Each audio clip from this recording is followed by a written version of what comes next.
Captain Vector's log, stardate 76289.5. I believe it was the great Earth inventor Alexander Graham Bell who said, "When one door closes, another one opens." But we so often look so long and so regretfully upon the closed door that we do not see the ones which open for us. Captain Schaff and I have reached the end of Lower Deck Season 3, but we will continue our mission to recap and review all things Trek with the second half of Star Trek Prodigy.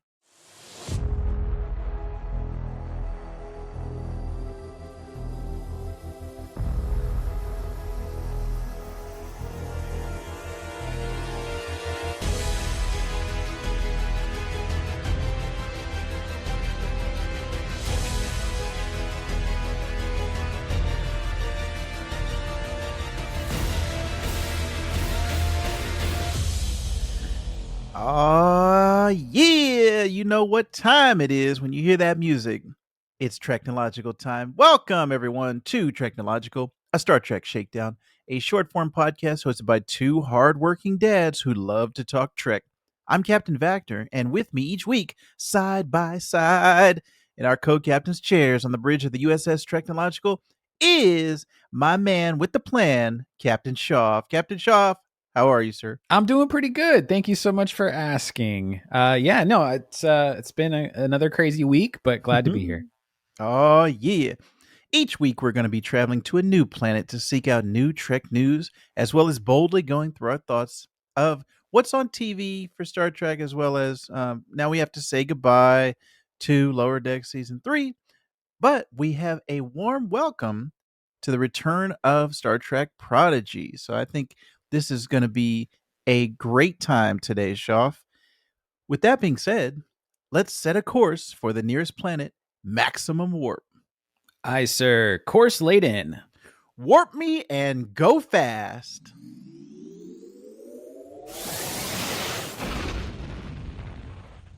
Yeah, Captain Shaw, meet me in the transporter room where we'll beam down to the planet's surface to search for some Trek news. Aye, sir. On my way. To the beam down.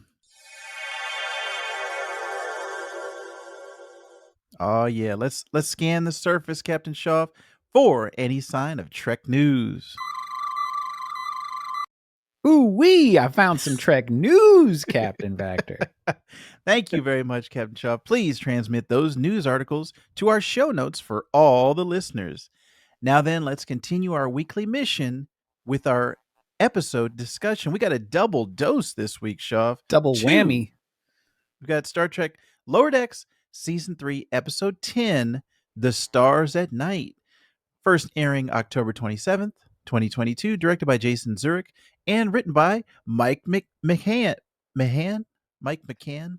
I always mess his name up. That's my fault. But McMahon. Oh, yeah, McMahon. Sorry. Vince McMahon. I got to think about it like that. All right. Well, written by Vince's little brother, Mike McMahon. And that red alert sound means this is going to be a spoiler-filled discussion. We want to let everybody know, if you haven't seen Star Trek Lower Decks Season 3, Episode 10, The Stars at Night, come back soon, and we will recap it for you. In the Season 3 finale, the Cerritos crew must prove their worth in a mission race. Oh, yeah, Shaw. This was the culmination of the season. We've been leading up to it. It's been building. Shaw, did this episode live up to your expectations? Did it peak after all that momentum? Short answer, no. Long answer, kind of. It wasn't as funny. It really kind of didn't have the same level of comedy or humor that we've kind of come to see over the past, 4 or 5 episodes. Granted, the whole show has been a funny show, but I think they've been leaning into the comedy a lot. And the stakes were pretty serious for this episode. So I'm not holding it against the episode that it wasn't as funny. It's just from the tone and what you come to expect from the show, it almost like didn't feel like the same show. Yeah. But I didn't hate the episode. It was a good episode. It just wasn't it wasn't as lighthearted as the rest of the show has been. Now, Do you think that is even in isolation that's a problem, or do you think it's because it was the season finale and we had expectations of, hey, this has got to be a big episode because it's going to be the finale, so it has to live up to all of our expectations? I kind of like compare it to the days of the week. So like imagine the other episodes that have been kind of funny, goofy, Mm, silly. Like those are yes. like the days of the week, like Monday, Mm-hmm. Tuesday, Wednesday, Thursday, Friday, and then Saturday. And then Sunday's when you got to wear your Sunday best, right? Ooh, To church. yeah. You do that kind of thing. But like on Sundays, you get dressed up. You're gonna comb your hair. You're actually, you're gonna be showered up. During the Mm-hmm. week, especially if you're working from home, you're gonna look like a freaking slob. But Oh yeah. on Sunday, you got to get all snazzied up because it's the real deal. It's the big show. Just like this is the big season finale. So Right. it's like they have been kind of party the whole season and then now back to business. Is Mm, kind of what it felt like to me. So it's not a yeah. bad thing. It just when you are, I don't know, when you sort of groom your audience to expect something and then Mm-hmm. it's something kind of different where it doesn't have the same humor, I just Yeah. think it doesn't really work as well. Well, when it's a comedy, you're Yeah. expecting it to be funny first and then dramatic second. And I think you're right. When I was watching it, I wasn't I guess I was wrapped up in the season arcs that have been building and all the character stuff. I wasn't even thinking about the comedy. But that was the thing that I think, remember when I very first told you about Lower Decks, I said I was expecting Rick and Morty in space, and it didn't make me laugh the way Rick and Morty did right away. But then as I grew, as I continued to watch, it was the characters and the story that kept me coming back and made me fall in love with this show.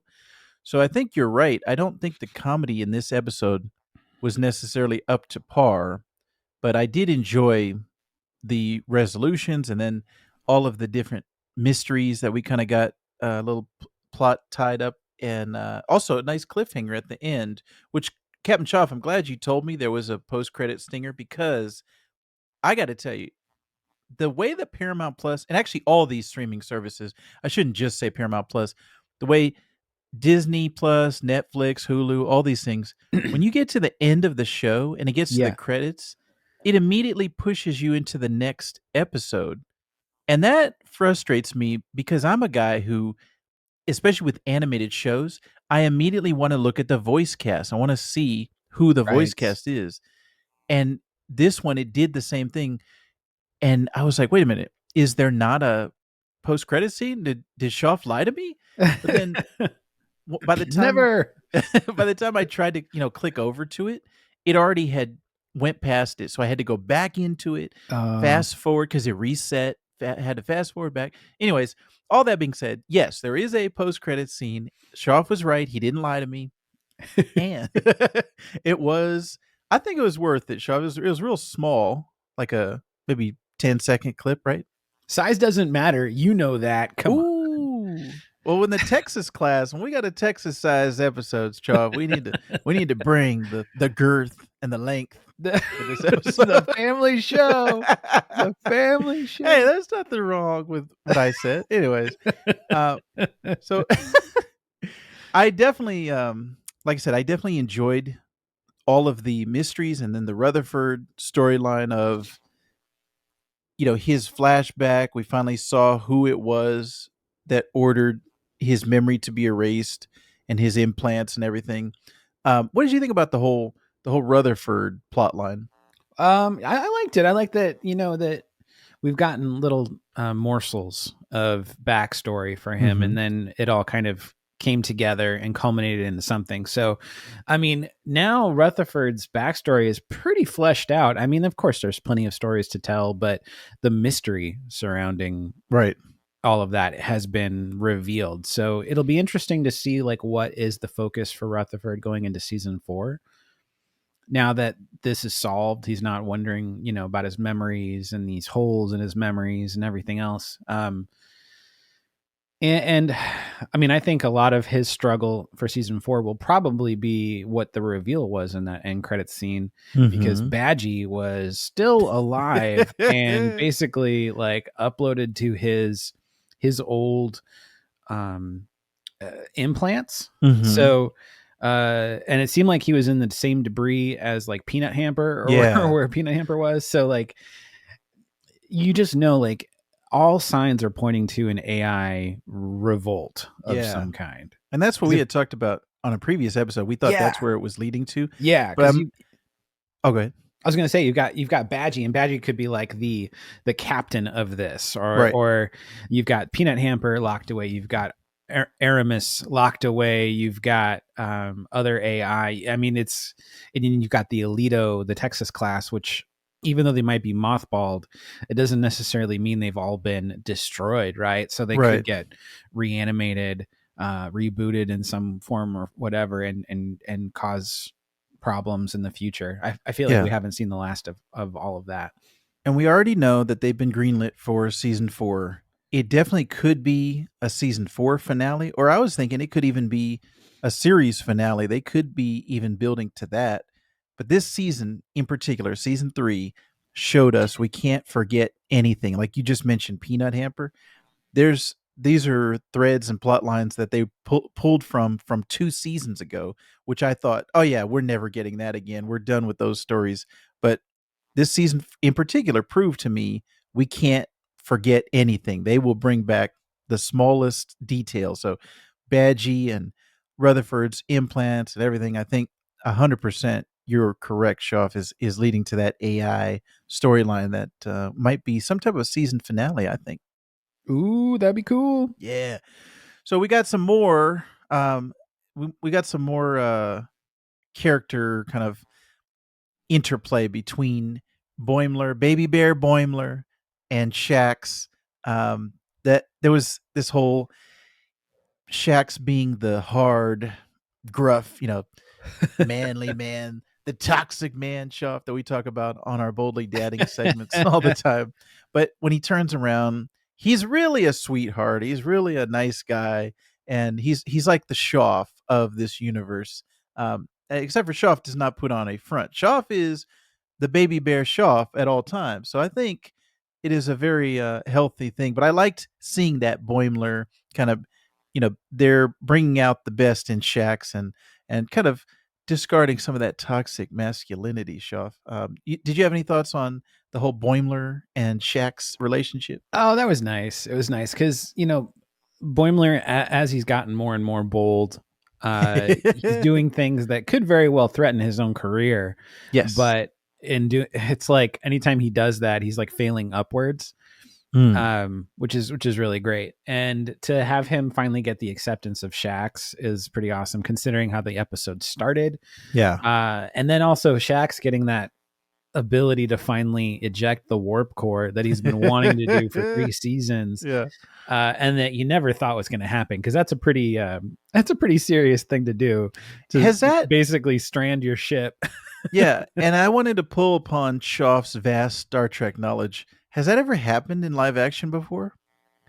I believe it has. I'm trying to remember the circumstances, but it's always done as like a super duper last resort. Mm-hmm. And I would say more often than not, if they're ejecting the warp core, it's because something's wrong with the warp core, not Mm. that it's used as a weapon. Right, right. Um, but I know I've seen instances of it. I'm just blanking on like the moments, but Yeah. yeah, I would say typically it's like if the warp core's about to breach, then they have to eject it. And that's the Okay, normal circumstances of it. But to turn it into its own like mine, that was pretty cool. gotcha. I did enjoy the Indiana Jones Mariner storyline where she's out collecting gray pots or whatever she said. How many gray or brownish things do we need, Shoff? How many brown collectibles? Yeah, and that she's basically the whole thing's being funded by Admiral Picard. Yeah. That was There was kind a of fun. Yeah, and there's always, throughout this show, there's a ton of Next Generation. It's a love letter to TNG for sure. So it was great to get Picard's name as the benefactor. I was thrilled to see that, Shuff. I really liked the Avengers Endgame slash Star Trek, Star Trek, Star Wars, Episode 9, the ending where all the ships come in, the whole fleet comes in and tries to take down the Emperor. That was kind of fun.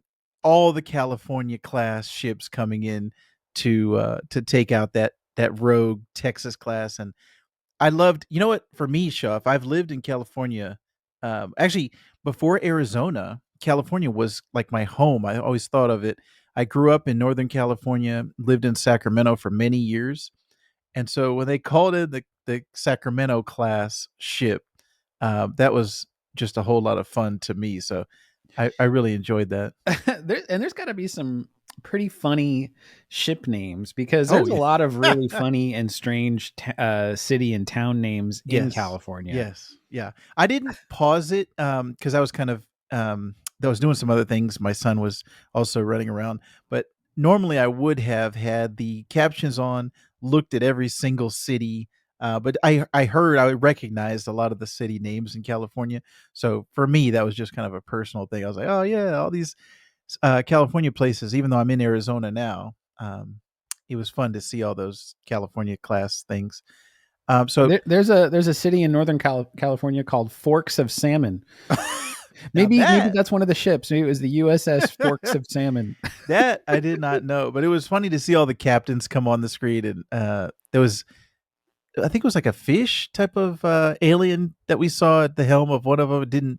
Didn't speak English, and Yeah, Mariner had to translate. But that was a lot of fun. I thought the ending of them calling in that whole all the California Armada to yeah. come in was a lot of fun. Yeah, and they all had different colors, which was cool too. Yeah, Because that's one thing about like the Trek ships is in Starfleet, like they all kind of have the same gray, space gray look, right?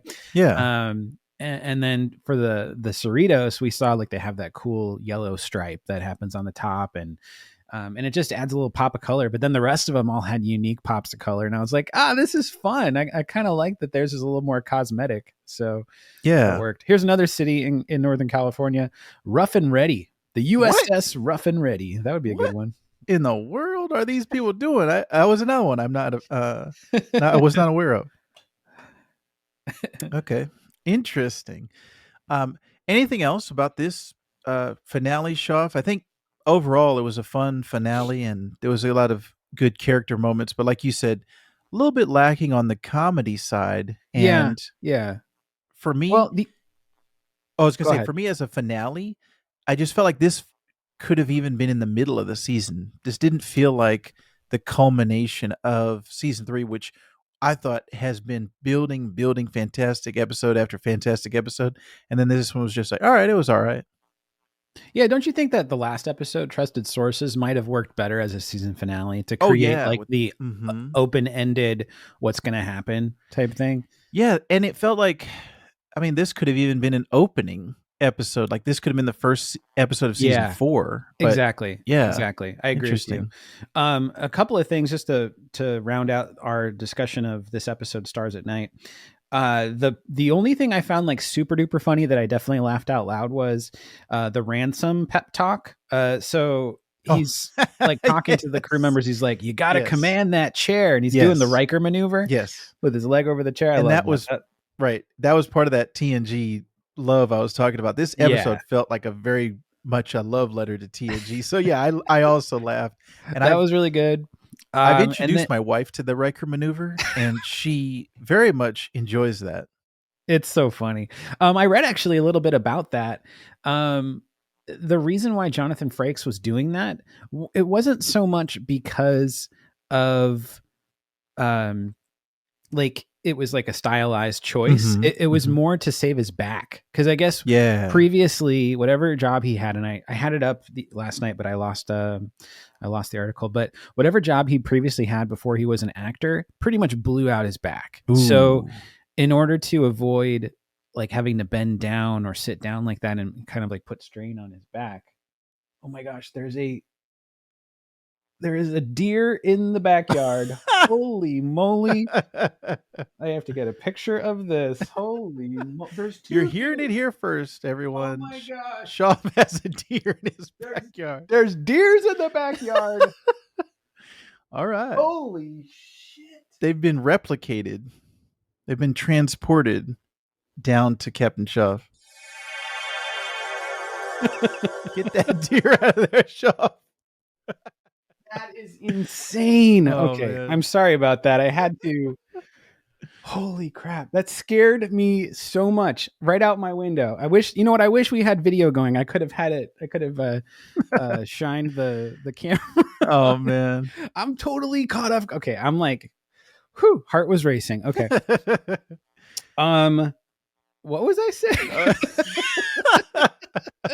Oh, okay. Yeah. So whatever job he Jonathan Oh Frakes yeah, had blew that's out right. his back. And so he purposely like leans and doesn't bend to sort of put a little bit of less strain on his back. So I Yeah. just thought that was really interesting. So he like does that really because he's so tall. He's like 6'3". So it's more or less he does it because he's crazy tall and doesn't want to bend and hurt his back. Yeah. The other thing I wanted to mention is a little fun fact, but the episode title, The Stars at Night, the reason why it's called that is because that comes from the lyrics of a folk song called Deep in the Heart of Texas, as a reference to the Texas class ship, the Alito, as well as the other ones. So, And I was born in Austin, Texas. So when I was growing up, I also kind of I didn't have any memories of living in Texas, but that song and Pee Wee Herman and visiting the Alamo and stuff like that, I always had it in the back of my mind. Oh yeah, I'm a Texas boy, even though I have no memories of living in Texas. oh, wow. Yeah. So that song I listened to many times, and I was like, yeah, I'm a proud Texas boy, but I have no memories of it. But remember the Alamo. Yeah. Yeah, well, that's what I thought about Lower Decks. I mean, I'll be sad to see it go. Yeah. I will say, of the two animated shows that Star Trek has, Lower Decks is my favored one. Not that I Yeah. don't like Prodigy, but I just think Lower Decks has been a lot more fun to me and more memorable. Yeah. And it's definitely aimed at an older audience than Prodigy is. But we'll get to that when we discuss our Prodigy talk. So yeah, that was good. Episode 10, season 3 of Lower Decks. Very good recap. The Stars at Night. All right, let's get into Star Trek Prodigy as we have been asked to cover. Season 1, Episode 11, Asylum. This first aired also October 27th, 2022. Directed by Stephen Chang Ong and Sung Shin. Apologies if I messed those up. Written by Kevin and Dan Hagman. Now, this is also a uh, spoiler alert. Spoiler alert. If you haven't Double seen red Star Trek, alert, man. if you haven't seen Star Trek Prodigy, definitely you don't want to go straight into episode 11. There's a lot of things that happen in episodes 1 through 10, which Shoff and I caught up on to talk about on this podcast. I would say in the last week or two, Shoff, the last month, we've caught up on Star Trek Prodigy, first 10 episodes. And I actually purchased the new video game that came out, Star Trek Prodigy Supernova. I got it right here. Star Trek Prodigy Supernova for the Xbox Ooh. One and Xbox Series X. So I'll actually give some quick thoughts on that after we talk about the episode. But the synopsis for this one: at the edge of Federation space, the crew applies for asylum at a comm relay outpost, only for their starship to reveal its shocking true purpose. So let's actually, Shoff, let's give our thoughts on episodes 1 through 11 of Prodigy, because I think Asylum, there's not, a whole lot to discuss, but we can kind of put the whole Yeah. season. What have you thought about Star Trek Prodigy season 1 so far? You know, it surprised me. As John Darrenowski previously Yeah. recommended that we check it out, I have to say it surprised me because it actually is a pretty decent show. Yeah. I would argue that it's not for young audiences personally. I think it's a little too violent, and by violence I mean like explosions and stuff, like, and menacing characters, like. And it seems like every other episode, the characters are in a life or death situation, you know? Yeah. I'm like, is this really the type of stuff we should be showing our 7-year-olds? I don't know. To me, that seems a little, I mean, I'm not going to like shame parent anybody who's, putting their kid in front of it, but it feels a little heavy in like some mature themes, which I know is probably, it's also there because this is meant to attract adult fans as well, right? So So there's something for all audiences, but to me it just feels a little mature for like a Nickelodeon audience. Yeah. It is how I kind of feel about it. But I've enjoyed the show. I would say episode 8, which is the time. Uh, is it Time Yes. Amok? Right. Um, that episode is probably my favorite because I love Yes. time travel stuff. I love anything with like where there is a time factor playing Oh into yeah.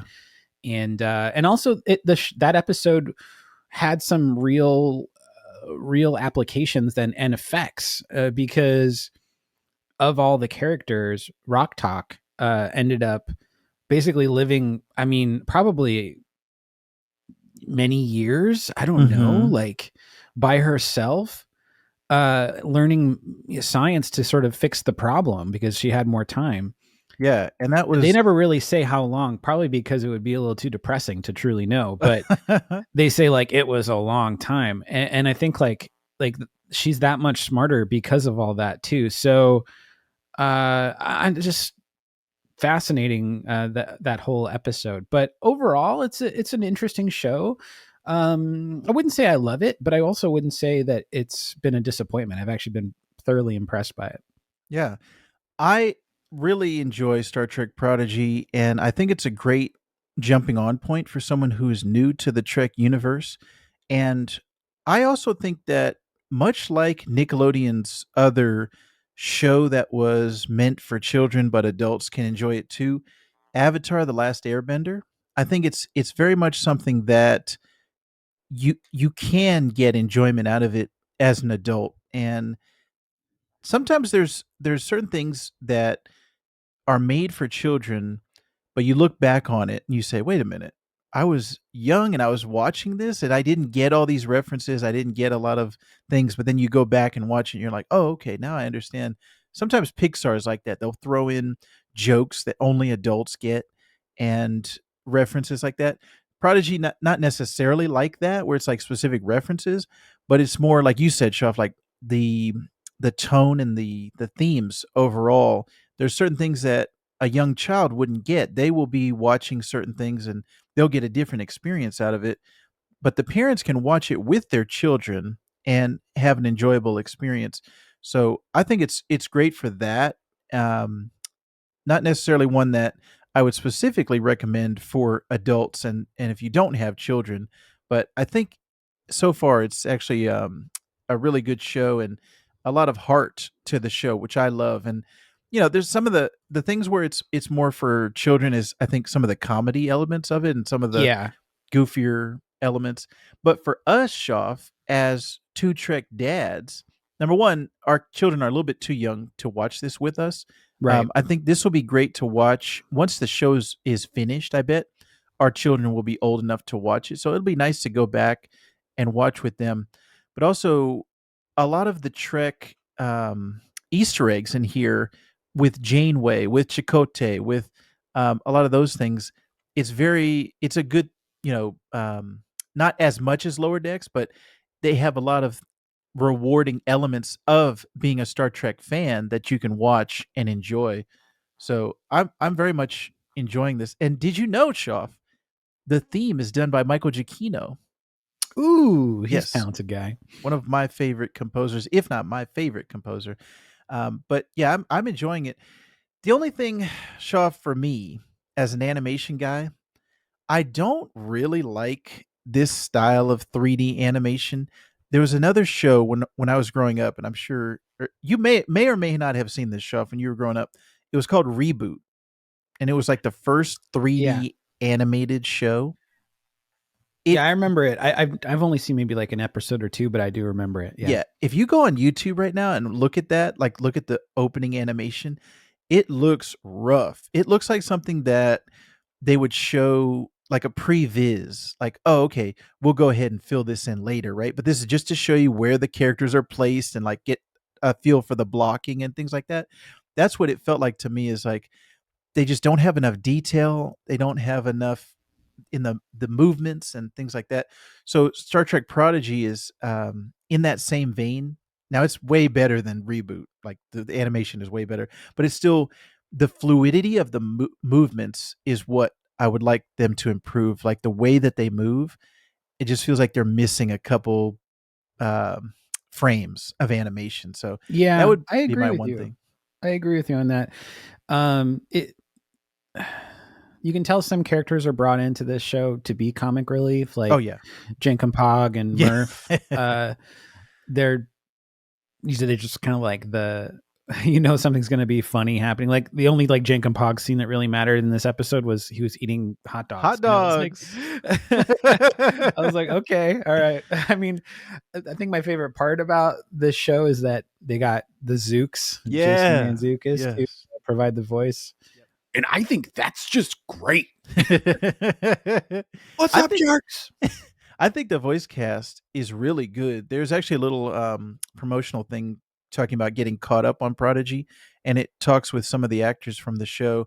I think top to bottom, all of the cast is great. Kate Mulgrew coming back and doing Janeway is like a really big deal. Even the Chakotay actor, who I don't know off the top of my Robert head, Beltran. yeah, he did a great job, and so I'm interested to kind of dive deeper into that Voyager section of it.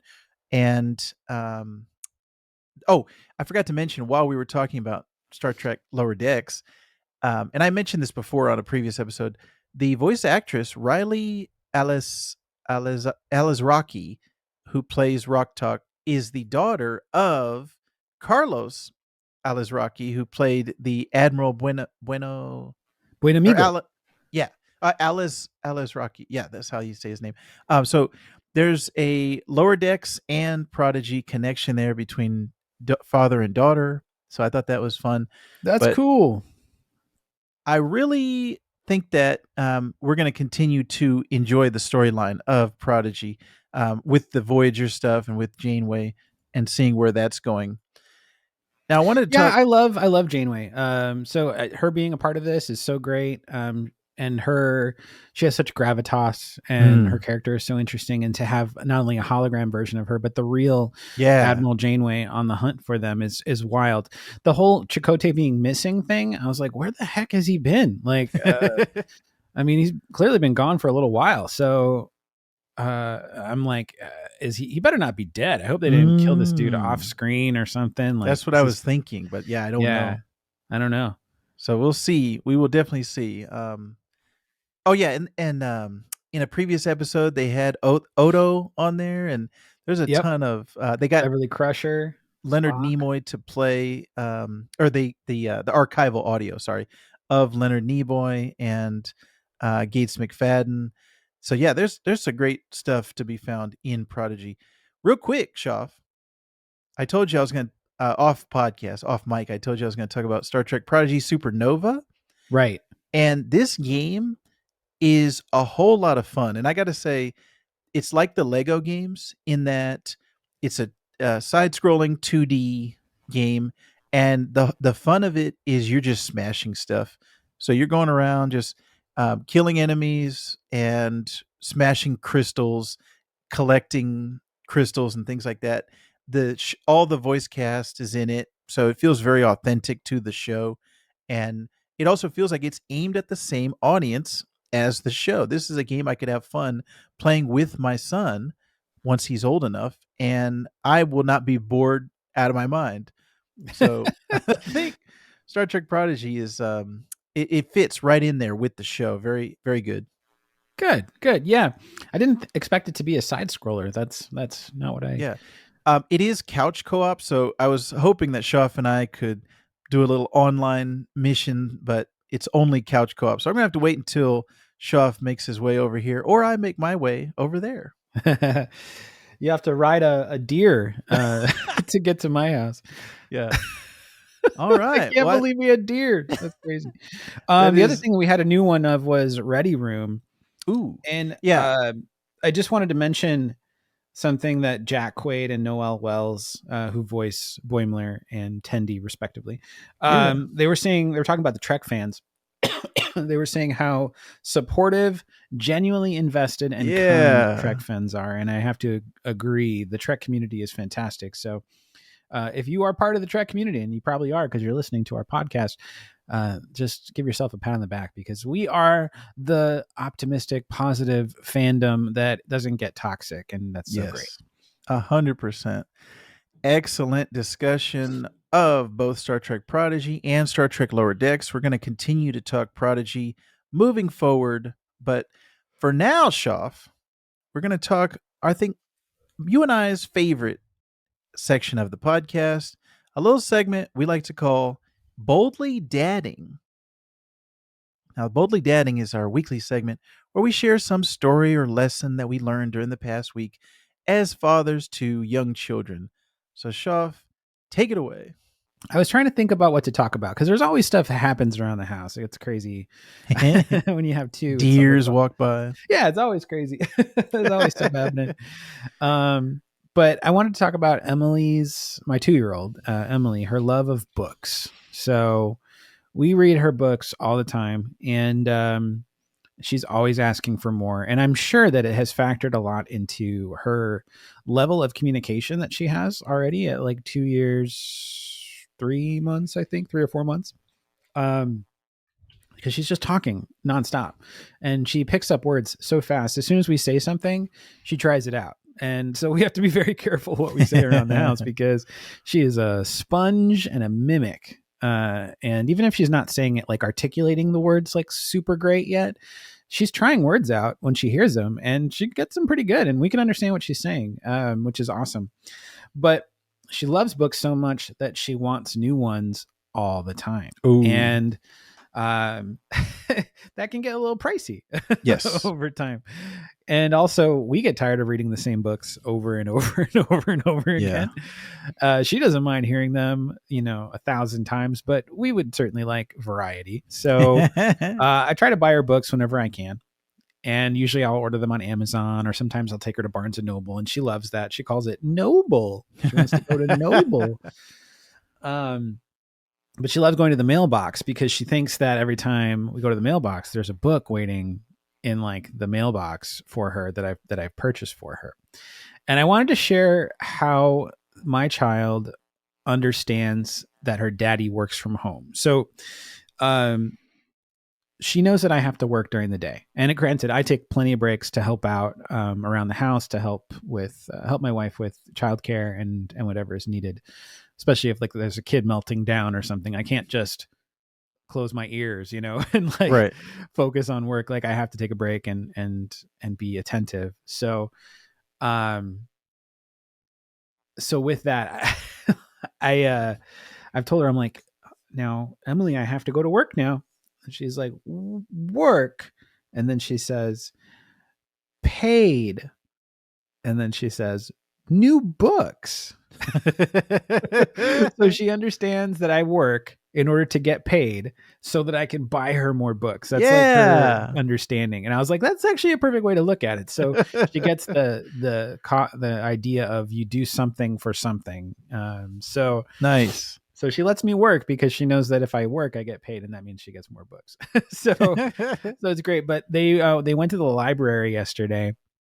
I was working, so I didn't get to go with them. But it was my wife, Emily, our now 6-month-old as of yesterday, 6-month-old Sage, and our nanny who's there a couple days a week. And so they went to get together to the library and came back with a whole bunch of books. And the library is great because you're just borrowing them. You don't have to pay anything for them. So I get to save my my paycheck a little bit this week, which is nice. And then they actually picked up a really funny book. Sarah saw this one at the library and I wanted to share it. It's Baby's First Klingon Words. Oh, nice. I was like, are you kidding me? They have this. And so I was flipping through it yesterday and there's like just all tons of like really simple Klingon words like kapla, which means success, and gah, which is like the Klingon like spaghetti or whatever, like the worms. And it was just so funny. I meant to grab it, but it's way upstairs and I won't have a chance to do it at the moment, but it's a super fun book and Emily just loves books. So my recommendation is your kid might love books and you might not know it, and reads them as much as possible because they absorb everything and they'll start talking before you know it. And there's a reading challenge that they're doing through the library. It's like read 1,000 books before kindergarten. And they were like commenting how if you read like 3 books a day to your kid for 365 days, that's over 1,000 books Hey. by the end of the year. And I'm like, we read way more than 3 books a day to Emily. Yeah. So I was like, she's going to hit this 1,000 goal. And you think of that, like 1,000 books, that's a lot. Oh yeah. She's going to hit it in no time. We've already started logging, Nice. and we logged 10 books yesterday. So it's a fun thing, and she has a passion for it. So we're encouraging it. But anyways, Nice. we love that she reads because it's really helped with her communication abilities. So that's my Nice. thing. What about you? Very nice, Shuff. This week I was thinking about the way that when I look at my son, I see myself. And that's something I didn't think would happen for a few more years. My son is about 18 months, and I look at him and I say, that looks like what I look like when I looked at my baby pictures, when I look at home movies of myself. I see him acting in ways that I would act and scrunching up his nose in a way, snorting. These things are like, man, this is not, not something that I would have taught him or not something that he would have picked up anywhere. This is just instinctual. This is just, he is my son. He's acting just like me. And my wife comments frequently, yep, he is your son. That is something that you do all the time.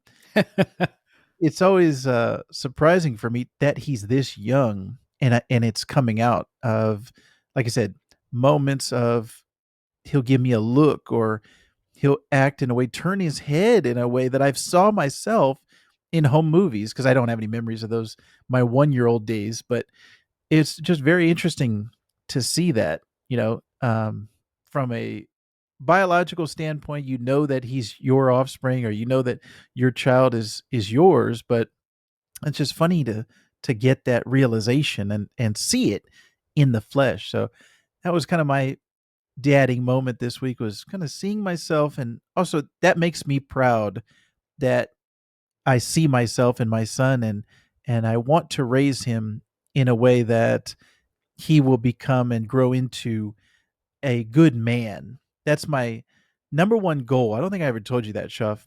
In raising my son, I want him first and foremost to be a good person.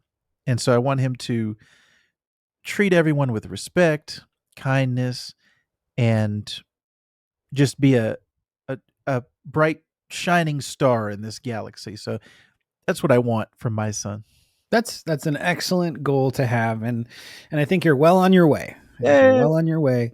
The key is, I guess, looking at your children as a mirror, right? And as Yes. much as you can see yourself in them, like they're gonna see themselves in you. So, Yes.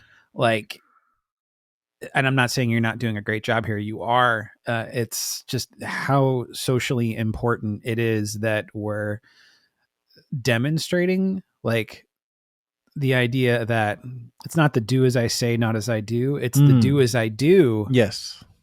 Because if you're seeing something else, if I'm telling her, you gotta be nice. You can't yell. You Right. can't scream. And I'm screaming. It's like, Right.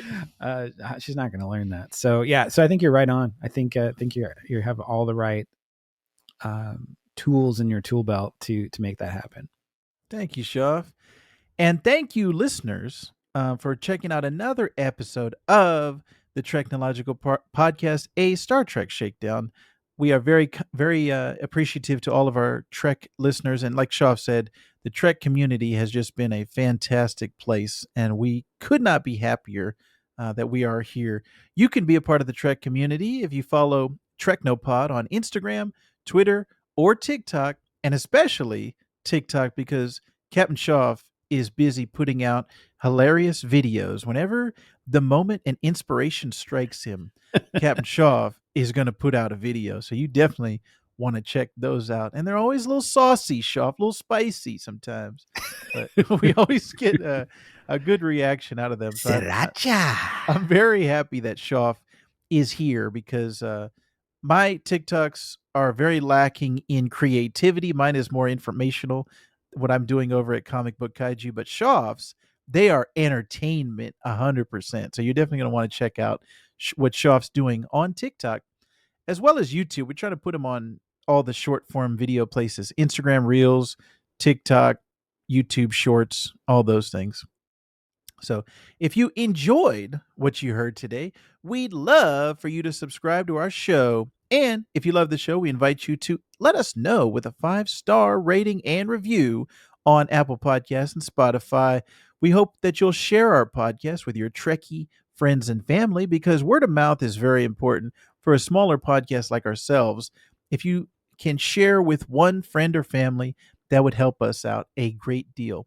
Next week, we're going to continue our ongoing recap and review of the second half of Star Trek Prodigy Season 1, as well as, if you are a fan of our co-captain's commentaries, Shoff and I have Star Trek II, The Wrath of Khan, coming out on November 1st. You're definitely going to want to check that out. Many think the greatest Star Trek film of all time, but you're going to have to wait until November 1st to get co-captain commentary from both Shoff and myself. We had a great time recording that, Shoff. I think. I think you're right. I think we definitely did. Yeah. But with that, Shoff, I believe our mission of the week is complete. Vactor and Shoff here. Tuna beam up. Live long and prosper, and look out for deer.